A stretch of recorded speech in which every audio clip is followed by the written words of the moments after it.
So a lot of companies, they think, well, all I need is sales. If I have sales, the rest of it just show up. That's true to a certain point. But if you're not ready with a great operations team, it'll fall apart. Yo, this is Streetwise. I'm your host, Matthew McReynolds. Today we have with us EOS Implementer Jeff Schafer. Jeff, thank you for joining today, man. Appreciate you. Hey, Matthew, I appreciate it. Thanks for including me. Yeah, no doubt, man. Well, you've been a huge asset to my learning. You've been a mentor, and EOS just in general has been a huge boost for my business. So I'm curious, man, you EOS implementers, y'all got some mad wisdom and a lot of tools in your back pocket. What got you on this journey?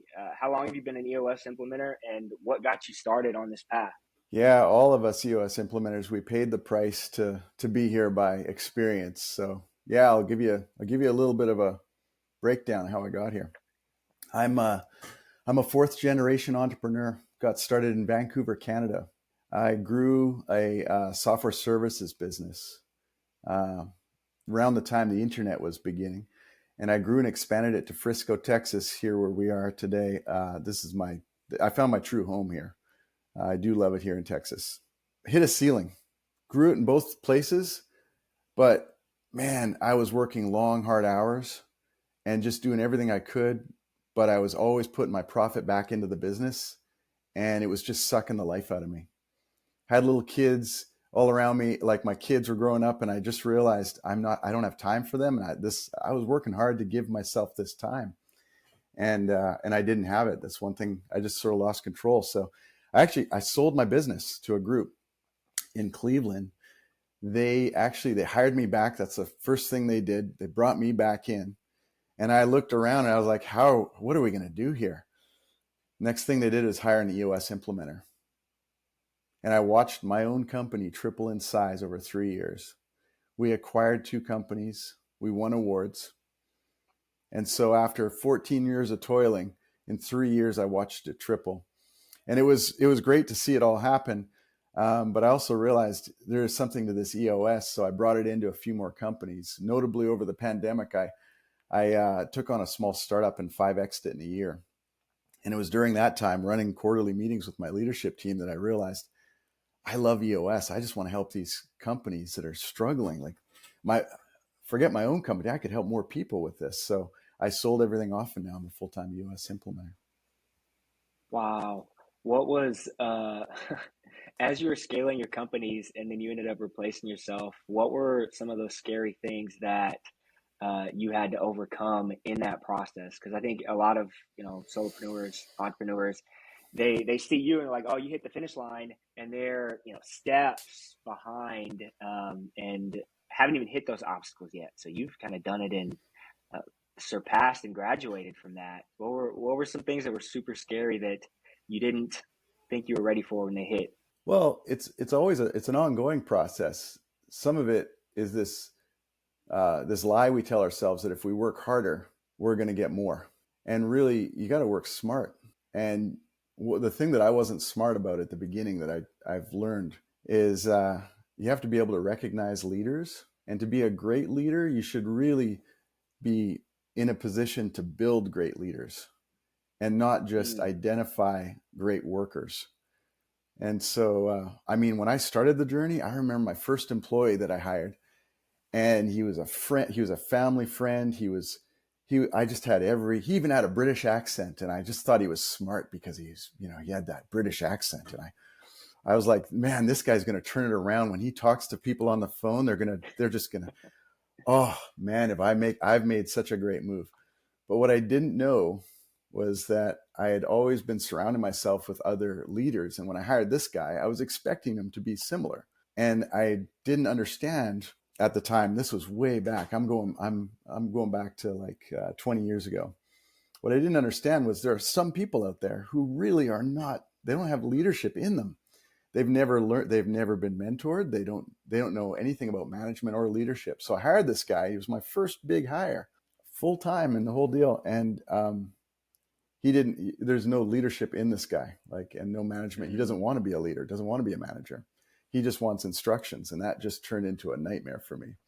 because Wow. I was a small company and I needed people to be able to wear lots of hats. And I had no idea. I liked him. I knew him. I liked him. I trusted him. He didn't have the skills. And that was a theme of learning how to solve the problem, not putting the right people in. And now I know it's more about, and we talked about this in the past, the who, not the how. So Oh, 100%. Wow. Wow. I mean, I could go straight into just grilling you about specific things in EOS and how they apply, but I want to kind of give it back up to you in how, you know, you did end up scaling and leveling up and you chose to become an EOS implementer. What you said that you were able to help more people this way, but what about it was more fulfilling for you than operating kind of your own businesses as you were previously? well, for me, after so many quarterly meetings over so many decades, all the situations tend to blend together. And I realize what happens is everybody goes into their own little silos and they all work hard at what they do. And then when they come back and have a quarterly meeting or an annual meeting, sometimes they're a little beat up, sometimes they're a little closed off. And if that meeting goes well, the people who are closed off open up and say, hey, I need some help. And the people who are beat up get rejuvenated. And then the team works together and does a great job. Now, I saw that before I knew EOS, and I didn't quite understand how sometimes that would work well, sometimes it wouldn't. But then when I watched my company triple in size, I saw that EOS has it down to a science. And there's an actual proven process. There's a way to a sequence of learning that if you take this, if you learn these things in a particular order and you apply these tools and you do the work, everybody can come in however they want to come in. But at the end of the day, when they leave the day with an EOS implementer, they're on a new place and they're on to a great next 90 days. And so watching those last few quarters, I went from not understanding to really getting great at it. And so for me personally, watching people come in all torn up and then seeing at the end of the day them feeling like I can't wait for tomorrow. I feel great about this. I realized I don't want to wait 90 days for that to happen. So for me, doing my own business or businesses, there's only so many quarterly meetings that you would do. So as an EOS implementer, I do a lot more of those quarterly meetings. It's wonderful to help people through in that way. So, and not always just leading my own team, but leading other teams. It's just what I enjoy. So Yeah. No, that's interesting, man. I wonder what percentage of business owners don't allow themselves to really deep down think about what specifically is fulfilling to them, what fills their cup, because their business is it's so close, it's just their baby, and they have just such a grip on it that they don't even allow themselves that level of awareness. No, it's really cool, man. Well, I mean, is there a way that you could break down that process that you were talking about and kind of get back to like where most people you see as solopreneurs kind of get stuck as they're trying to build out that team? well, I could tell you some stories about where I made mistakes. I'm happy to share those Sure. stories. I Yeah, no might change doubt. the names for, to That protect the works. innocent, but Yeah, that works. yeah, I got to a point where I noticed that there were key hires that I needed to make that would take big segments of my responsibility and allow me to do more of what I'm great at. EOS, we call that delegate and elevate. I was sort of doing that, but when I learned how to do that in a, I don't know, reliable way using the tools with EOS, I really learned that it makes you have to be self-aware. You have to really ask yourself, what do I really like to do? What do I love to do and I'm great at? What do I like to do and I'm good at? What do I not like to do? Like I don't like it, but I'm good at it. Those things, that's where a lot of the working world goes to die. They Mm, they will do things because they think they're the best person at it, but they hate doing it. Those things need to be delegated. And then there's things that you're not good at and that you do anyway, and you just got to get rid of those. You shouldn't do. So the things that I wasn't good at and that I would do and that I wasn't good at and I would do were things like bookkeeping. I had to let go. It would just slow me down. It bothered me, the detail that I had to. I just other people could do that. When I learned to delegate that, and I hired I hired a bookkeeper and I hired an accountant, and I stopped doing all that, that just took my revenue, that alone, because I just did more of the good work. Then the stuff that I was good at that I didn't like was project management. And in my business, in my old business, I was very good at project management because I'd intermingle other skills into my project management, but I wasn't effectively as good at it as a project manager because they would say, stay so focused. So Wow. when I Okay. learned to hire that project manager, they'd Yeah. do it differently than me. And I'd bite my lip and go, oh, you're not really doing this. And you're not doing that. But then I just look at the result of what it cost and the time it took and the fact that I was out doing better things for the company. I realized I need to continue hiring project managers. So Wow. that was a big deal for me in between the years of '08 and 14, I'd say. That was the big journey. And then when I built companies after that, I just used that skill. I'd just be like, well, I know I can't do that. I'm going to have to bring some great people in there. So I began to know what set of people I needed for the next company, and I'd know what parts I could play well. That's where I got to. With EOS, what we do, we help people get on the same page with their vision. We use this complete system. And I found that you really, like, all those folks that you're going to trust, they have to be laser focused on the same page, rowing in the same direction with you. We help people with traction. So we help them with discipline and accountability. Accountability isn't a dirty word. For a lot of people, it is. I actually think that if everybody's on page with that vision, it's in part their vision. Discipline and accountability kind of come natural. And then having a healthy Mm. team.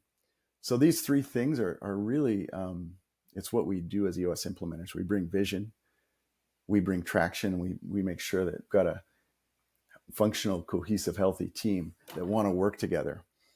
So So you can imagine you've the kind done. of project managers I would have that, how healthy was that relationship? I would be like looking at them. My relationship with Wow. my bookkeeper was incredible because I'm just like, you're taking the pain away from me. My bookkeepers loved me because I just loved giving them work and they loved giving me invoices. And I would be like, I don't care. You've freed me. I don't spend my Friday afternoons or Fridays That was anymore. a like in Working Genius, that was like one of your working failures, those bookkeeping tasks, where Yeah. project management would have been more of a working competency. You were really Yeah. good at it, but it was poking holes in you, but you didn't want to let it go. That was exactly it. Yeah. So, Wow. so what's kind of cool about EOS and what I've seen is everybody's going through through this. Everybody's taking, as entrepreneurs, we tend to wear a lot of hats and solve a lot of issues all at once. Yeah. But being able to sort that list and figure out what you should be doing is happening to the entire leadership team. It's happening to your entire team. So as a leader, if you get past that and realize that you can help them find out how they can live in their best life at work, work becomes more fulfilling for them. The team will effectively be better at reaching their goals. So as a Wow. leader, I kind of considered, hey, I need to help these people do that. But I realized on the journey, what I realized is the act of helping them is more fun than creating a better bottom line for me. Creating more profit in a company is wonderful when the team wants to do it, when they want to grow, when they're willing to be open When and you have a honest. healthy culture. Yeah. Yeah. Wow. So, Well, okay. So that's a really good plug for one of my favorite tools in EOS, the accountability chart. Because you talk about your leadership team and you talk about um, having accountability on the team. Can you break down the accountability chart and how maybe a smaller entrepreneur or business owner that's starting to put together that leadership team, how do they start to kind of stop wearing all those hats? Where is it okay for them to maybe sit in more than one seat, or maybe they shouldn't? Kind of walk us through that. yeah, the accountability chart, it's a challenging tool actually for a lot of teams, but it's the truth of what it takes to run a great entrepreneurial business. It's a structure first people approach, and that's the part that's hard. People design their business around their people mistakenly, because if you Oof. pull that key person out, then what do you have? As a leader Wow. and a founder, as somebody who owns, you know what structure you need. So what we do as EOS implementers, and what, if you read the book Traction, you can, I forget what page it is, but it's in there. You can read about what it's going to tell you is the process for building that great structure for a team. It's based on this assumption that every great entrepreneurial company has three major functions. So we ask everybody, hey, think 6 to 12 months ahead, not like 5 years ahead, and not like next month. Think 6 to 12, think by the end of this year, say, what's the structure that's going to take you as far as you want to go? And we make the assumption that you are, that you need a sales and marketing function, that you need an operations function, and you need a finance function, and that each of those functions need to be equally strong. So a lot of companies, they think, well, all I need is sales. If I have sales, the rest of it just show up. That's true to a certain point. But if you're not ready with a great operations team, it'll fall apart. That's true until you don't have a great finance and accounting. If you don't have ways to feed the team resources, new people, and if vendors aren't getting paid, people aren't, the invoicing finance side of it isn't being done, it's going to fall apart. You have to build a model that is strong for the next 6 to 12 months based on those three. So there's that assumption that you build that structure based on what how that should be structured for your organization. Then the next big assumption is that we have a integrator for the business, and that's the person who harmoniously orchestrates those three functions. An integrator is like they beat the drum of the organization. They're basically operations extraordinaire types. Now, in a lot of our day-to-day companies, boss. Day-to-day boss, but they basically beat the drum. They're the glue that holds it all together. In your organizations that have gotten to know you, I think you're that guy. I think you're probably the integrator. Yeah, But you're hold me also, down for a minute. speaking of Matthew, I think you're also a visionary. Above, as the last big assumption we make with the accountability chart is that there's a visionary. And the visionary, if you've got a visionary in your organization, you need to call it out, because the visionary and integrator can't be any different from each other. If you have a visionary in the integrator position doing, driving everything, you're going to see these spikes of energy, and then it's just going to fade and fizzle, spike and fizzle, because they come to every meeting with 20 ideas. They hate working in the trenches. They don't like tough conversations, but they're also great at the big relationships and the great big things. And they drive the culture of the organization. They drive your core values. So they're so necessary, but you need to figure out what the roles, the 5 or 6 roles of that visionary are, what the 5 or 6 roles of the integrator, and have them working together. So I'm using a lot of EOS language here: visionary, integrator, functions, and it's common knowledge stuff. There's a lot of everything that's EOS. There's no, magic pills or silver bullets. These are all common practical tools and concepts that have been around for 100 years, going to be around for 1,000 more. It's just what we've done is we've allowed people to focus on something so they realize you can get there. You just have to do the right things in the right order. So the accountability chart just allows you, once you've got that right structure, you structure it, you customize it to your organization, then you bring in all the people and you see where you've got gaps. One thing you do though is you always make sure that there's not 2 people with 1 seat, because if both people are accountable, then it kind of goes different directions. So you assign 1 person for every one of those seats you assign. So that's different than you can have 1 person in multiple seats, but that seat itself can only have 1 person in it. Yes. So, okay, let's dig a little bit into that and make sure that is fully understood, how that's possible for somebody that's building their team out. At the leadership level, it's absolutely necessary, because ownership needs to be, solo. You need to have 1 person owning. As you get down to the lower ranks of a business and you've got, say, call center reps, and you've got a whole bunch of call center reps that do essentially the same thing. If they're all doing all the same thing, you can have multiple people in that, and they're all accountable to those tasks at the lowest level of your organization. But 1 level up, you're going to have a leader. Some level up, you're going to have a leader who's accountable to their outputs. And you can really only have 1 person who's a leader who manages and is accountable. We call it an LMA in EOS. You've got to have 1 person in there. You can't have multiple people. If you could think of any scenarios where that may break, or you might see problems with that, bring it to me. Tell me what that is. And this is for anybody who's listening, really. Bring me what you think might work or might not work. And I'd love to have the conversation. But I will tell you, at the higher levels of an organization, the higher you go, the more you need that 1 person. And what happens is when you build that accountability chart, the real point to it is you'll realize some of the leaders, some of the visionaries and integrators, they're in a couple other seats. And it makes you realize that they're not really as effective in those other in all these seats because they're spread too thin. So it's better to do that thing like I was saying about delegating and elevating. You're going to have Yeah. to delegate and get rid of some of those and give them away. For me, it was having a PMO, a project management organization. I hired a VP PM who ended up being a product manager in my software company. When that seat is filled, you're just open to do all the other things in the organization. That's when it actually grows. Wow. Yeah. So you're talking about, as an entrepreneur, I might be able to, if I look at one of the seats that I'm sitting in, I might be able to do that one thing at 90% if I'm, full capacity. But since I'm actually, if I'm honest with myself, sitting in multiple seats, I'm in all the seats, it's usually like maybe a 70, maybe a 60, and maybe one of them I'm hitting an 80%.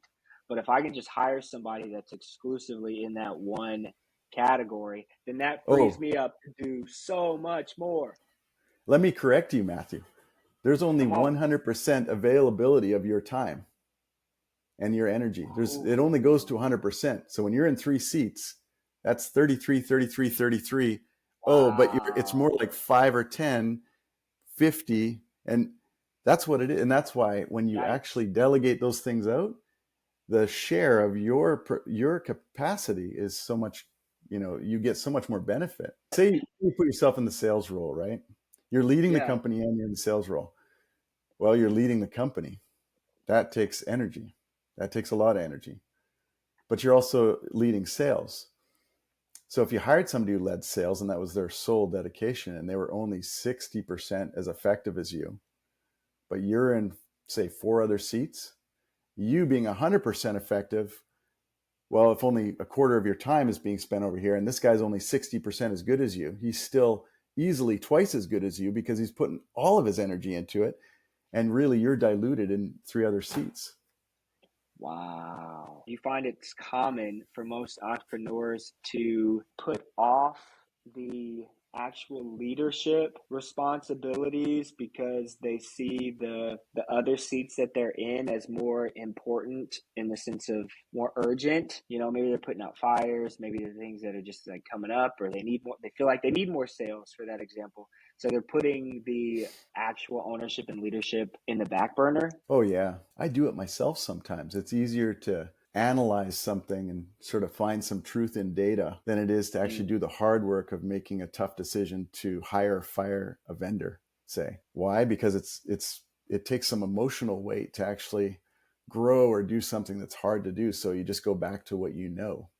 So leadership is, if you've surrounded yourself with non-leaders, it's really hard to feel like you can be a leader amongst non-leaders. But if you've surrounded yourself with other leaders, they will challenge you, you will challenge them, and you will become a better leader, especially if those leaders want to be better leaders. But Wow. if you're stuck thinking, well, when do I put some time to my leadership development? And you look around and nobody else wants to do that, it's a human problem. It's like, well, I guess I'm just a guy who works here with 3 dozen 1099s. You know what I mean? Like three Yeah, dozen worker bees. Nobody really wants to be a man. leader. And sometimes you get twisted. I know I've done this. You can confuse top performance with somebody who's going to be an actual leader or a manager. And if you're not super clear on the difference and actual expectations as you move somebody around, you really put yourself in a tight spot. Oh yeah, that was that story I was telling you about earlier. My first hire, I Mm. I just assumed he would be a leader. Oh my goodness, that guy is the most non-leader leader. He was good at what he does, and he did answer the phone nicely. But I needed somebody to lead operations and become a project manager, and that was just not in his DNA at all. So That that's was that good. was a long time ago. That was hundreds of hires ago. But I remember Yeah. that because my expectations and what I got were so misaligned, and I'm like, I know what I need. Well, how did I miss this? It's because I wasn't actually looking for it. I Yeah. didn't have an accountability chart. I sure didn't define his role as a leader. And if I did, I don't know, it was 20 years ago. If I did I really test him and did I look at his resume to see that he'd done that in the past? Oh, I don't think I did. I think I Oh was man. just hoping that I would find somebody who could rise to the occasion. No, those are great because those are those opportunities that we get to learn from. And as long as we, take them and we grow, then we don't keep making those same things again. And now it's a testament that part of your testimony, you put that out there and that helps other entrepreneurs to learn. That takes us to two other tools that I really like in EOS, the People Analyzer and GWC. Gets it, wants it, and has the capacity to do it. For some context, man, I resonate. I've done your story of that first hire. I mean, I've done that tenfold so many times. So been there, done that. I'm sure anybody that's tried to start something has a relatable experience. So People Analyzer and GWC, man, break that down. How can we apply that into what we're doing as leaders? So Jim Collins in his book Good to Great talks about getting the right people in the right seat on the bus. So getting them in the right seat has to do with that accountability chart we talked about, which I think is key. It's hard. We just went right into the accountability chart and I described most of it. The other side of that is right people. You've heard of core values before. Oh, yeah. Core values took a bit of a hit in the 90s and early 2000s because of companies like Enron that kind of made people not believe in core values anymore. There was this company, everybody was fraudulent and they had a core value of integrity. They couldn't be further from the truth that integrity was something they had. Anyways, our culture in business changed to not adapt, like to really take on core values. But we learned, and we've learned with EOS, that core values are something that you really need to like live and breathe. You should hire, fire, reward, and review people based on these core values. And whoever your visionary is in your organization, they should be like beating the drum of your core values, making sure that the folks you're around can always display those core values. The reason I bring that up is that's what we use with this People Analyzer tool. It's a tool that we use to look at who you've got and compare them to the core values. And in a very black and white way, say, are they showing those core values most of the time? Or is it some of the time, or is it barely ever? And when you write down the names of the people and write your core values in sort of a X by Y sort of grid, and you just make that comparison and you set the bar of what you expect in your organization. Should they be a plus? Should they be a plus minus? Or should they be a minus? If being a minus is okay, then it's not a core value. What I actually do is I take my clients through an exercise that helps them discover their core values. Your core values can't be aspirational. They can't be things you want them to be. And they can't be vague. They need to be specific. They need to be what's really in your team. They should be almost personalized to you. It's hard to describe without seeing it. But once you know what those core values are, and you use this People Analyzer to sort of to see who's actually got those core values or not, we find that having a conversation with your teams about core values, it attracts the right people into your organization. The folks who don't belong, you don't even have to have bad conversations. Typically, what I've found, like 99% of the time, people deselect themselves. If you as the owner of the company keep talking about, being growth oriented or doing the right thing, instead of integrity, if you change it to just say do the right thing, and you're in your organization, there are people who are like, well, that's a gray area for me. Sometimes I'm not in a position to do the right thing. They'll just realize everybody here is doing the right thing all the time. They'll just leave. They'll be like, I need to be somewhere. The people who do the right thing, it's a constant reminder of why they're there. They'll understand why they chose to work there. And for leaders, it gives them a nice conversation point at a performance review to say, hey, look how many times I saw you use this core value and that core value and this core value. It's just constant positive feedback that you can give to your best employees. As leaders, we often just expect that our performers are just going to perform. But when you've got these great core values that you're saying, hey, you're doing a great job, here's exactly how I see you showing these core values, it makes them want to be there and it keeps them there. Employee retention's a pretty hot topic these days. People are hopping around. Back when I was young, you would stay at a place for 5 or 10 years. If you hopped from one job to the next in 2 years, you were looked, oh, that guy's shifty. And nowadays, that's the commonplace that people shift from job to job every 2 years. That's core values, and that's a People Analyzer. This is great. I want the people listening to this we'll talk about it enough over time that a lot of the vocabulary will just get picked up. I mean, EOS and traction has been such a huge, it's a learning tool and an asset. My team does the level 10 meetings. We've been self-implementing on EOS for, gosh, 8 months, 9 months maybe at this point, and it's been huge. And EOS, you did this with us. I'm partnership with my dad, 50-50 partners on our organization, and I did find myself in the visionary and the integrator seat after taking the crystallizer assessment. I graded higher on visionary, but also pretty high on integrator. So it made sense that I could do both. But when I really got into it and started studying and analyzing myself, I realized that my visionary was consistently tripping the legs out from under my integrator, and I was not as effective as I could have been. And I think if I was working for somebody else who was a visionary, I could be a good integrator for that person. That's my personal theory and hypothesis. But for myself, I can't sit in both seats, and because I'm more of a more powerful visionary, I really need to delegate that out and get somebody else to hold that down. You did the same page meeting with my dad and I, and that Yeah. was pivotal, man. I mean, we got so much value from that meeting. And what was that, 90 Let me, minutes? let me just tell everybody what this same page meeting is, because Yeah. it's so key when you have partnerships, like key partnerships. I had a same page meeting in my own business, and an implementer friend, before I was an implementer, actually, an EOS implementer, she said that I should do the same page meeting, and it turned the direction of my company. It pivoted it in a huge way that was a huge growth moment for me. So I like to help people with this same page meeting as much as I can. And I think just by telling you the format, anybody listening, you could do this yourself. It's not hard. It's a 3-part format. First part is a segue. Second part is building an issues list. And the third part is working on those issues. So it's just those 3 things. So the segue, you come in with the visionary and the integrator, or the 2 key stakeholders of the organization, who are taking, not investors, but the people who are actually in there taking action day by day. For more information on that visionary integrator, there's a book. Actually, I got that one here, Rocket Fuel. This book describes that relationship really well. Visionary integrator. Rocket Fuel was actually the very first EOS book that I picked up. Yeah. So the first part, it's a checking in.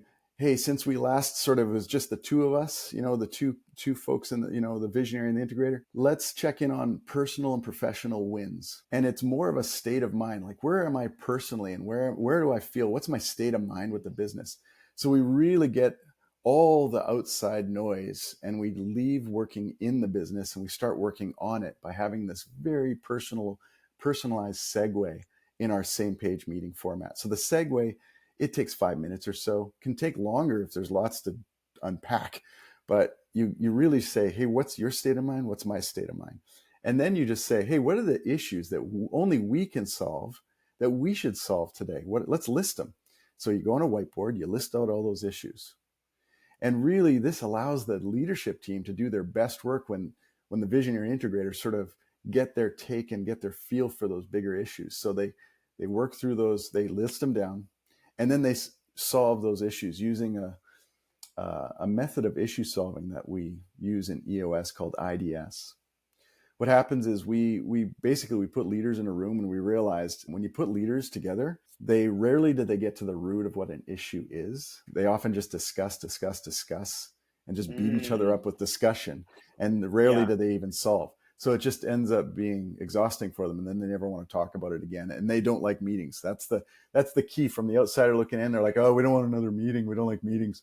It's because they just beat around the bush. They don't get, all they do is discuss. So the IDS track is like this. You take this list of issues, and you say, what are the 3 most important things we need to solve today? And that forces in this case, the 2 people to identify, like, what's the most important thing. They prioritize together. It's a practice. It's a discipline that you're practicing by choosing 3 things. So you go after the first one, and you realize whatever's listed there, it's just a symptom. It's not the actual issue. Whatever that first thing is, we got to dig. So the I in IDS is identify. So the first thing we do is we take the discussion in a place where we dig and identify the root cause of that symptom. So we're just talking root cause. Instead of just starting the discussion, what we do is we all set our minds to saying, what's the deeper meaning to this? What's the real root to this? Then discussion ends up being brief. And if it becomes repetitive, we consider that politicking. We coach that out. We don't do that. We just don't talk in circles. And then the solve is really simple. You have a to-do, some sort of message that needs to go out to everybody, or maybe a change in the way you're doing things that you've resolved to do. And that's the solve. That's IDS. We call that and we use it as a verb, like, hey, let's IDS the next issue. Pretty soon you're IDSing 3, you're picking another 3, and you're doing 3, 6, 9 issues at a time. So what we do in that same page meeting is we do that segue, we list the issues, and then we IDS those issues. And just by getting those two stakeholders in a room to do that method, we find that a lot of great stuff can happen.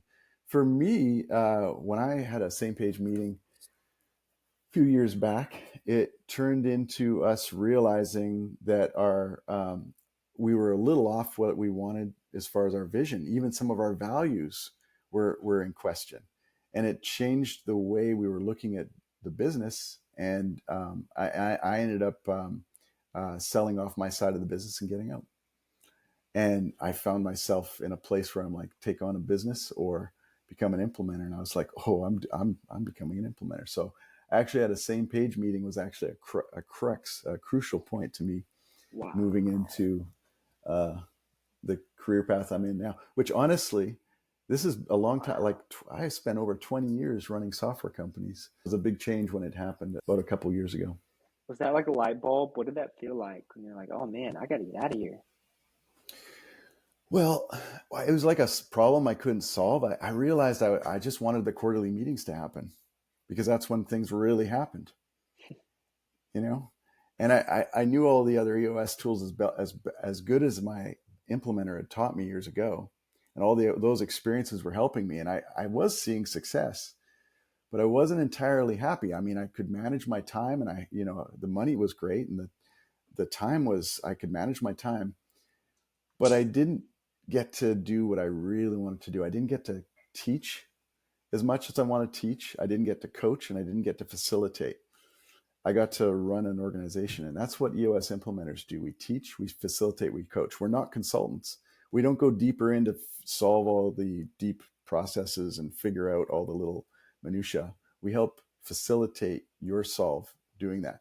And that's what I love doing. And I just got to do that with my staff so seldomly. Otherwise, I was, playing my role of president or playing various roles in the company, wearing different hats. And it was okay. I liked it. But what I really like is teaching, facilitating, and coaching. I love facilitating. So for me, the aha was just realizing this is a path for me to do that. And it was hard to sort of make the leap. But when I made the leap, it was no looking back. I mean, Wow. it's the greatest thing in the world for me. That's awesome. Yeah. That's awesome.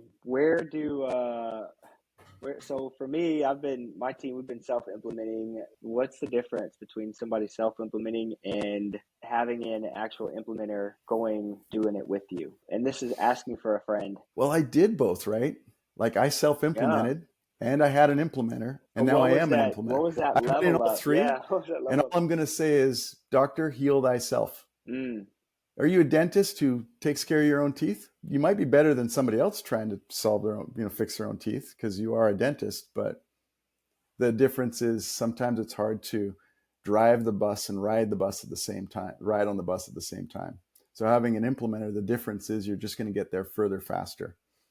We have a proven process that gets people through all the tools and gets them more of whatever they've defined their goal. We get them into EOS so they can actually, once they're 80% are strong in the 6 key components that we have identified, we actually say, hey, you can use this if you want, or you can just go, now you can self-implement. So we get people there faster. What you want is revenue, we pay for ourselves many times over in the journey to get there. But the difference is being your own doctor. That's the closest analogy I could say. That's good. That fits having into, lived in all different in all the different scenarios. Yeah, now that goes into the need of having a coach and a mentor and just that in general, doesn't it? and Yeah, just it having does. some sort of a guide to kind of push you through and to hold you accountable. Oh, it's cool, man. So yeah, GWC. What as I'm looking at my people and trying to decide who I can place in what seat, how can I use GWC to help me out? Let's go back to the previous scenario we were talking about. Say you're self-implementing your company. So if you write down what an EOS implementer is, there's somebody who teaches, facilitates, and coaches, who provides the EOS tools at a level of mastery and takes you through the proven process. So those are 5 things that an EOS implementer does. You could say another way to say it is that they get you on the same page with your vision. They make sure that you have traction, which is discipline and accountability, and you have a way to get more of that. And they help you have a healthy, cohesive, functional team of leaders. So if you look at just those things and you ask yourself for each of those bullets, if you could see them in your head or on my whiteboard imaginary, you just ask yourself, GWC, do you get it? Is it in your blood? Is it innate? Is it natural for you to have those things? Whether it's vision, traction, healthy, or teach, facilitate, coach, all those things. Do you want it? Do you jump out of bed to do this stuff? Is this something that it drives you? That's something you can't get paid enough. It's outside of money. Like, it doesn't matter. The money side doesn't matter. You just want it so badly. And then do you have the capacity to do it? Do you have the learned ability, the experience? Capacity doesn't mean time, because we all don't have enough time in many ways. Capacity is like, do I have the educational background or the experience, or both? So what we do with GWC is we ask for each of the, when you read those 5 or 6 roles. I probably gave you 8 there for an EOS implementer. I should have given you fewer, but pick the best 5 that are in your mind. And you ask yourself, as a self-implementer, do you get it? Like, is it in your DNA? Do you want it? And do you have the capacity to do it? Get it is innate. Wants it is really jump out of bed. And capacity means you've got the learned ability and the training.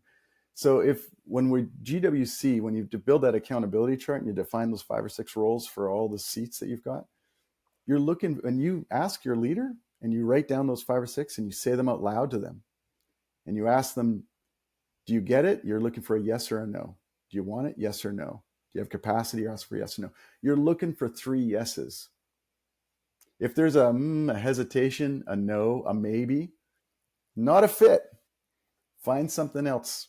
If you built up this accountability chart, you asked, hey, I'm in a lot of seats. What do I do here now? And I was saying, well, you've got to delegate out the things that you're not. This is how you figure out which ones that you don't really belong in. For me, that was bookkeeping. Did I get it? I get analysis. I get it. Do I want it? No. Did I ever want it? No. Will I ever want it? No. Never will. Do I have a capacity? Yeah, I do. I was taught this stuff, and yeah, I'm practiced at it, and I can actually do it. I'm a maybe, a no, yes on GWC for bookkeeping. So guess what? I delegated that out. A lot of people get caught on the capacity side of that. They really underestimate what the point you made earlier was beautiful about. It's not about how well you actually score in each individual category, but you only have the capacity to hit 100. So I'm only giving 20% in, or maybe even 5 in these different areas. And they don't make that connection. I know that's where I fall off, and I spread myself way too thin, and I'm just in denial. So making sure that every task you pick up, you have to say yes on all 3. Yeah, and Wow. those 3 functions of a business, you could say that you need more operations or you need more sales than you do finance, and you could sort of weigh a pie chart in your mind, but you can't deny that each slice of that pie chart has to have a sales and marketing function, an operations function, and a finance function. You do need all 3. They do need to be strong. How you define strong is going to be different than the next company. But if you say that strong means that it's strong only some times of the year, like during tax season, we're great at finance when we have to make our invoices. And how strong are you going to be at all the other great things that come under that umbrella that you're going to require and need if you're going to have staff? and if you're going to have vendors, and if you're going to have clients that need expectations met, you need to lead and manage and hold accountable folks in that function just as strongly as you do operations, just as strongly as you do in sales.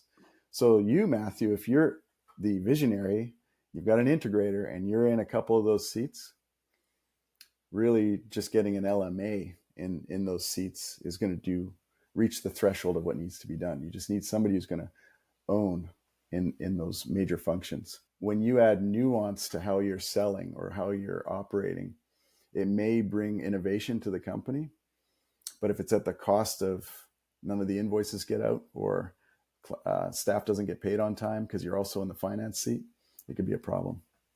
So it's a bit of a balancing act, but that's what the accountability chart and GWC help you figure out. It helps you figure out what your particular priorities should be.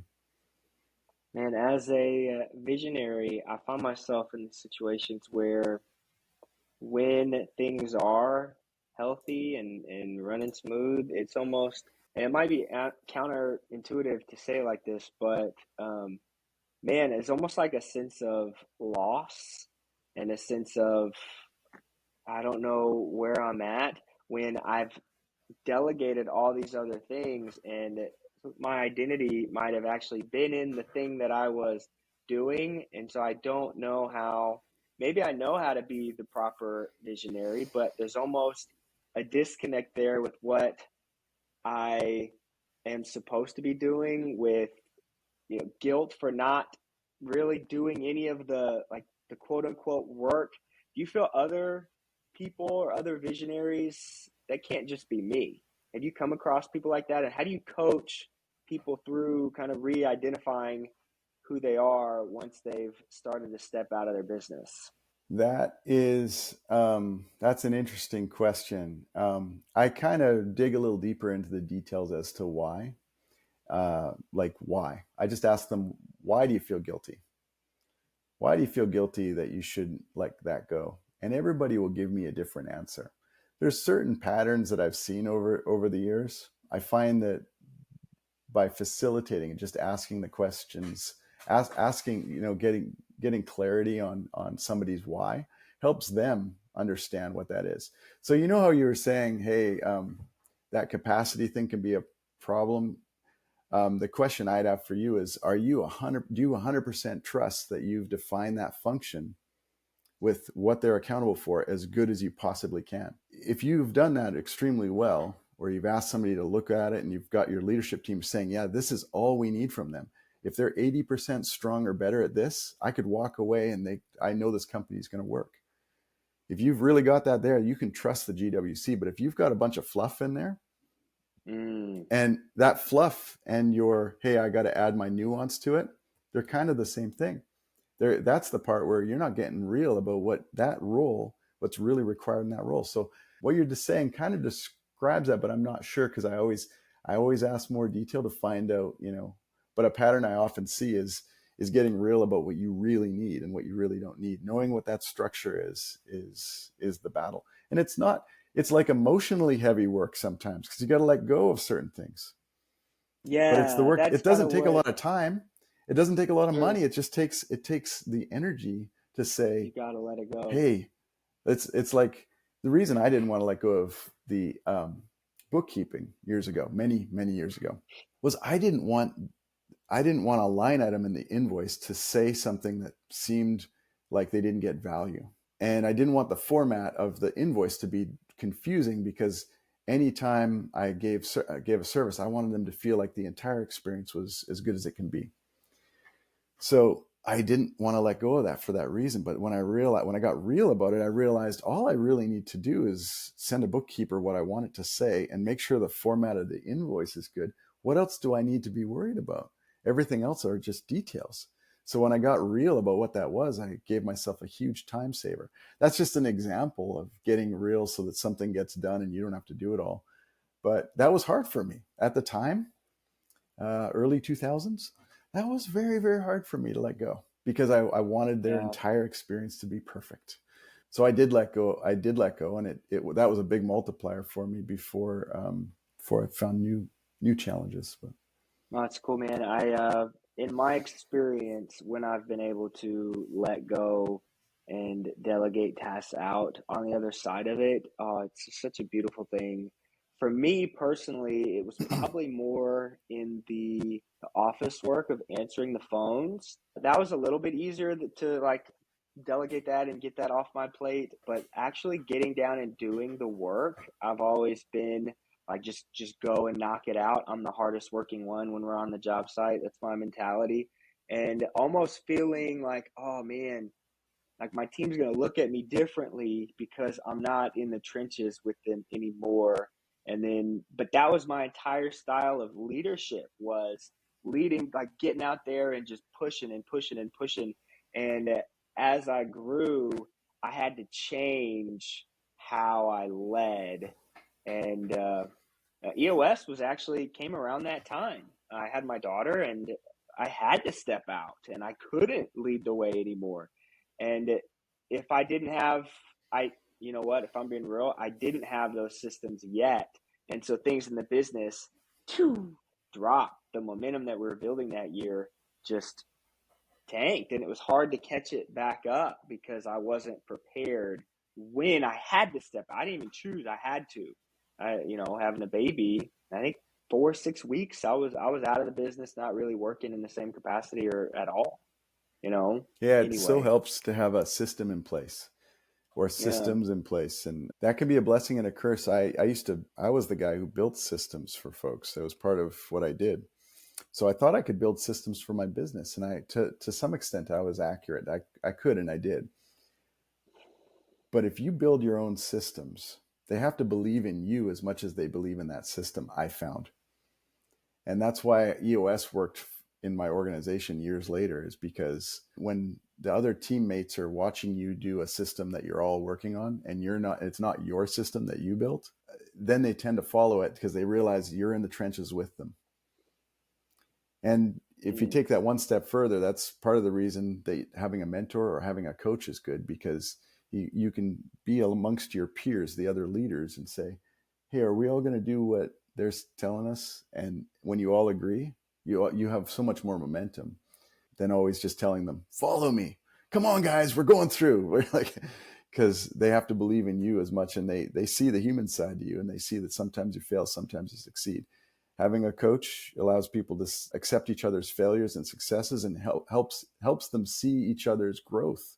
And if they all want to grow, they'll all grow together. I think that's what I like so much about doing what I do, and EOS is helping people grow and watching them grow. Yeah, I'm curious. What do you see the big challenges are for you this year? Because this year is so different, and I'm getting, I've heard a lot of different things Wow. this year. What are the big challenges for you So this year different. that are just like you didn't see coming? Because that's Oh that's where man. all of these systems and everything, if you've done good work in your systems and with your team, then when you get the unexpecteds hit, which they will always do, then you're okay. But if you don't have these things in place and you're always reacting, you're in a reactionary state. So I know that you've been a systems guy for years. You study these things, and like you talk about, like you've got it down. You've quoted Lencioni to me before. So let me ask you this. What did you not see coming this year? So this was the first year that we decided, you know what? We're bringing on an operations person and we are just going to do it. We're going to make that investment. And we brought on our guy Russell, and he's been great. So that has been like, I expected the plan to be executed and to work, but just the way that we've been able to grow has been very pleasant. Things that are just challenges that are getting on us, man. I will always see the bigger picture. I mean, I'm thinking in like 18-month segments. I'll let go of the day-to-day stuff. You were an athlete before, right? You're an Yes, ex-athlete like myself from ages yes. ago. At least I consider myself one. And you know what? We think as athletes, we think that it's all us, that we can do it. If we crack the code on our diet and our activities and our skills, Oh yeah. we got this. We got this. And it's true. As an athlete, when you master that, you become a strong, contributor, strong player. But in business, I have the biggest lesson I learned was with that first employee, putting all these expectations on a guy who I didn't vet him properly, and he was not ready for what I expected. I made all the mistakes on my very first hire, and all the hires I did after, I improved. The answer that I've found is often is in that letting go. If you're tenacious on growth, but the question I got to ask you is, hey, if you don't make these key hires, will you still grow? I feel like I need these guys. I think right now a challenge we're suffering from is we had the wrong people for a significant amount of time, too long. And now we're just dealing with the ramifications of the plan. Everything that we're building still moved at the right path, but we're behind because we didn't execute on making those right people decisions earlier on. And so now it's like, oh, we really have to play catch up to where maybe our goals were pretty ambitious, that if we were a little more set back, we could have given ourselves a little bit more time. But I'd probably say that's the biggest. But yeah, for me, man, I feel like if I'm gonna grow, I gotta have the right people, because I can't do. There's so much of stuff that I cannot do anymore. Like it's grown beyond my capacity. And so now I have to sit back and just steer that ship, or look at it from the bird's eye view, or whatever phrase you want to do to describe it. Sometimes you're in a spot where you got to do it. That's why I asked the question, because I think the way you're describing it, it's hard to let go sometimes. But that's the question you got to ask: is, hey, will I grow if I don't? Will I grow if I do? If the answer is I grow either way, well, then it's tough. But if you know that you've got to in order to grow, then you got to do it. You got to do it. Yeah. In my last business, I delegated out project management and marketing. I had 2 VPs who do that, and those are 2 strength areas for me, but not, I'm good at, but I don't love it, And they came in and made stuff happen. They made stuff happen. And having those leadership level folks in those 2 areas allowed me to focus on other things, and the other partner to focus on other things that just made the company fly. But that was a key part to my to that growth in my last company. But I didn't come in thinking I'm just going to, be gentle on this. I came in saying, as quickly as I possibly can, I'm going to put those leaders in and tell them, hey, here's where we are and here's where we're going. I need you to get us there. And they did it. And we were all just flat out. And the alternative would have been that I was doing all of that, or doing it poorly. And I would have done something, but it's like, day late, penny short sort of deal stuff. It would have just never really, it wouldn't have made it. So, wow. So when I hear you saying that, and I hear other folks saying, hey, I've got to make this big move, I got to let go, I try to tell a story, or I've been there, but the bottom line is you know what you got to do, just do it. And you got to trust that whatever other challenges that brings you, you're capable of figuring it out. Yeah. I'm at the point now where I've done enough reps to, like, the proof of concept is there, right? Like, I understand, like, oh man, it's going to be so much better when I do it. So it's not necessarily a blind spot anymore. It's just, okay, keep doing it, keep going bigger. And I think the more I rep and more I flex that muscle, the better I'll get at it as I keep going. What's a good resource for people as they're, like, maybe getting into EOS, or if they're not sure that they're the right fit or right build for the EOS model quite yet? What's a good way for them to start? Well, everybody comes in at different levels. Because for various reasons, I sometimes come across folks who are leaving corporate world and just starting their first business. They're getting funding, or they're building a business. For those folks, I recommend a book called The Entrepreneurial Leap by Gino Wickman. It points out how entrepreneurs like you, like me, we have a sense of urgency with things. We're good at handling lots of tasks at once. It basically says, hey, if you belong to this group that wants to grow and just has it in their blood it's the G and the GWC. That book sort of affirms that you are an entrepreneur. If you read that and say, yeah, I belong here, then That's good. then it's just about assembling your team. And really, if I was somebody who was just curious about, that visionary integrator, like who's my first great hire in a leadership team, I would read Rocket Fuel and take that crystallizer assessment that you mentioned earlier to understand if you're more a visionary and integrator. Read about those two roles and how key they are into leading the leaders and finding that great structure. And then after that, I would go straight into traction and learn about the tools and the process for, getting more of what you want from your business. Because that's what traction is. It's not about processes and scorecard per se. It's not about, reaching great revenue goals or profit alone. It's all of these things and finding a way. Gino Wickman, when he built Traction, he found that there was about 5% of organizations are not frustrated. They're actually just doing well. And the other 95% are frustrated about control, about, things being flavor of the month or their profits down. He got obsessed about those two groups and he didn't understand why are there 95% of people are frustrated and they think it's their people or they lost control, or why are these people like this? And these guys just seem to be happy and just growing. What he found was all the pieces of EOS, and he realized too, as he was doing it, there's a lot of tools out there for enterprise, for like large corporations, Fortune 1000, Fortune 5000, but there's not a lot out there for entrepreneurs that really helps them. So he built the Entrepreneurial Operating System, EOS for short.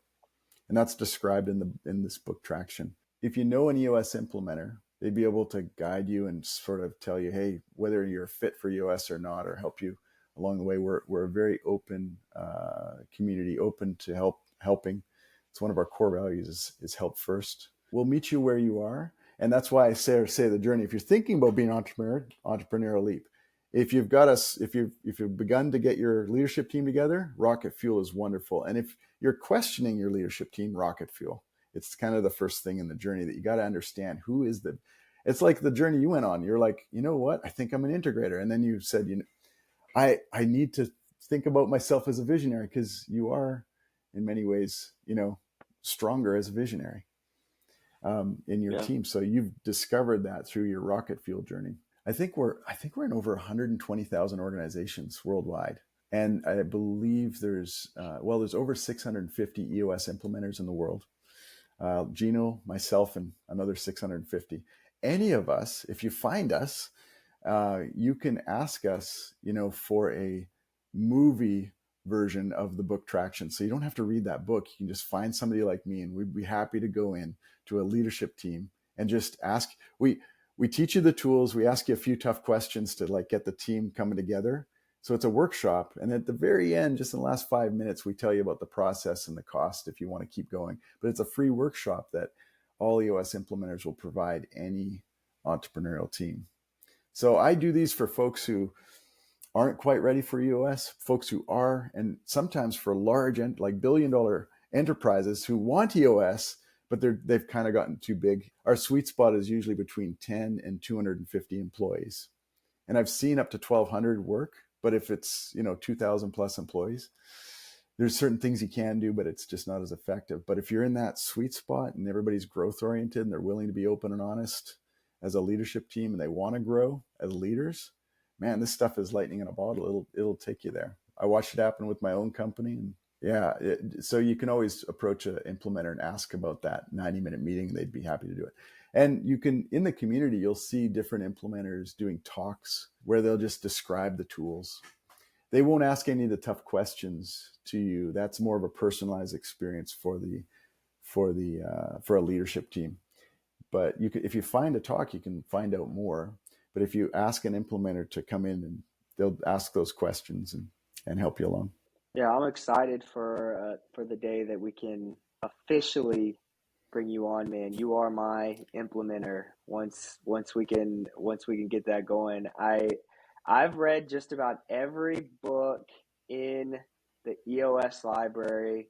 I haven't read Entrepreneurial Leap. I feel like I know that I'm on this journey. I need to though, just to complete the list. But man, EOS Life was a good one for me. Those 10 disciplines at the back, and Oh I want yeah. to respect your time, man.